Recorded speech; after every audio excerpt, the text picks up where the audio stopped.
ഈശോയിൽ പ്രിയമുള്ളവരെ, ഇതാണ് എൻ്റെ അമ്മ. അമ്മ മരിച്ചിട്ട് ഇന്ന് 5-ാം വർഷത്തിലേക്ക് പ്രവേശിക്കുകയാണ്. ഈശോയുടെ സ്വർഗീയ ഭവനത്തിലേക്ക് യാത്രയാകുന്നതിന് മുമ്പ് നിരീശ്വരവാദത്തിൽ നിന്നും യുക്തിവാദത്തിൽ നിന്നുമൊക്കെ എന്നെ വീണ്ടെടുക്കാൻ എൻ്റെ അമ്മ ജപമാലയിലൂടെ കണ്ണീരൊഴുക്കിയതിന് കണക്കില്ല.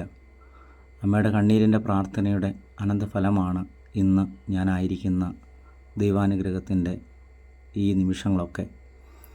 തീർച്ചയായിട്ടും നമ്മുടെ ഈ 40 ദിവസം ഉപവാസ പ്രാർത്ഥന ആരംഭിക്കാനും ആ ഉപവാസ പ്രാർത്ഥന തുടങ്ങി വെക്കാനും ഒക്കെ അമ്മയാണ് സഹായിച്ചതും നമ്മുടെ കൂടെ നിന്നതും.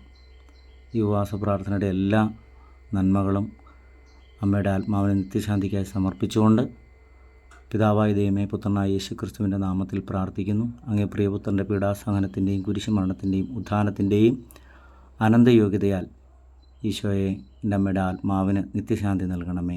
ആമേൻ.